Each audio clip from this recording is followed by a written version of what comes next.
Hi all, welcome back. Um, in this second video, what I want to talk about is some of the things that I glossed over in the overview. Um, where I left off was talking about a TNG site. Here you see the cover page. Um, I'm going to refresh this to see if I can get okay. Yeah, there's a random photo. Sometimes it doesn't show up because, like right now, I'm not logged in, so it's not going to show me something that I'm not supposed to see necessarily.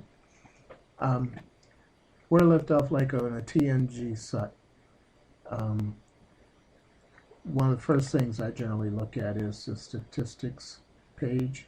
Here you see I've got over 1,000 people.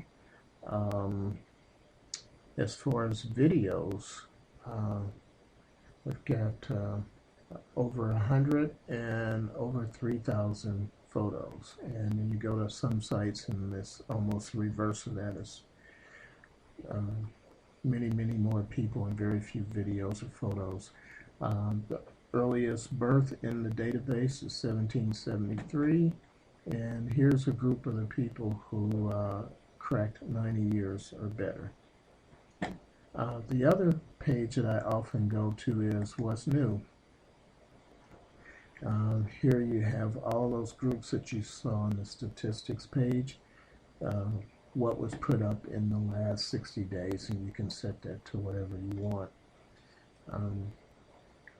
One of the things that I did a long time ago, but I just recently edited it because it had some weird special characters in it. Here's about the project for this website, and this goes back to when we started out in 1989 and did different things and how we progressed up to a certain point. So I guess at some point I should probably add on to this. Let me go back to what's new. And here you'll notice that there are a lot of new things that I've added, like death certificates and some marriage certificates, because I've just recently started following a research plan where I go to the library and access source documents. And I think if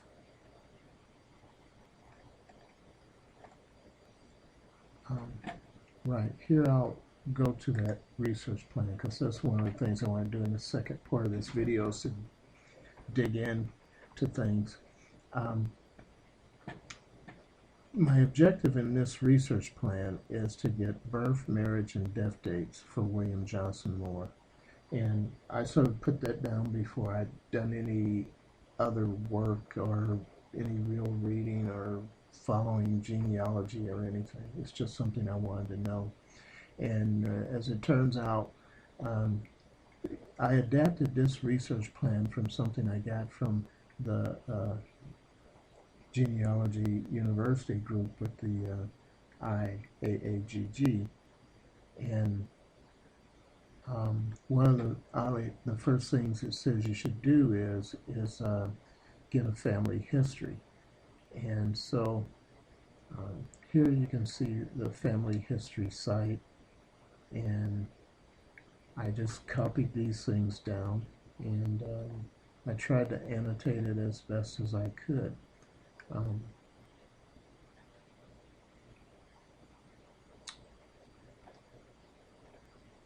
And to follow up with a checklist, checklist is where I took all of these rows, converted it to columns in a spreadsheet, and then I took a descendant chart of all of the people who were descendants of my grandfather. And when I go to the library, I keep track of what I found and what I need to find. So like, here's my grandfather, William Johnson Moore. I talked to the family. I've got an oral history. And here, you know, I've gone through the years that he would have been alive and may have been in a census.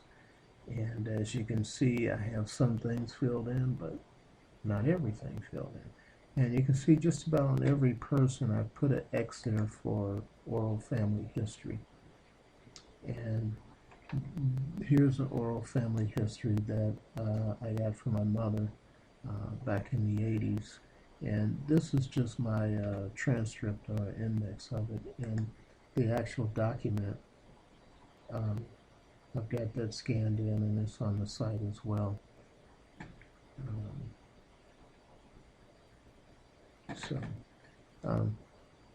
This was a pretty good starting point for the research on my father's side of the family, and it turned out to be quite excellent, of course, on her side of the family because she knew many more people.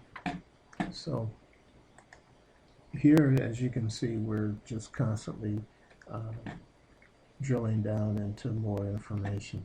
So where we left off in the last the very first video was talking about when you go to the site, you hear statistics, you look at what's new. And the other thing that I was going to mention is in all media, how, just put in a search term, like if you put in abbreviation Tennessee and search, everything that has Tennessee in either a title or description, it'll show up. And I think earlier I mentioned that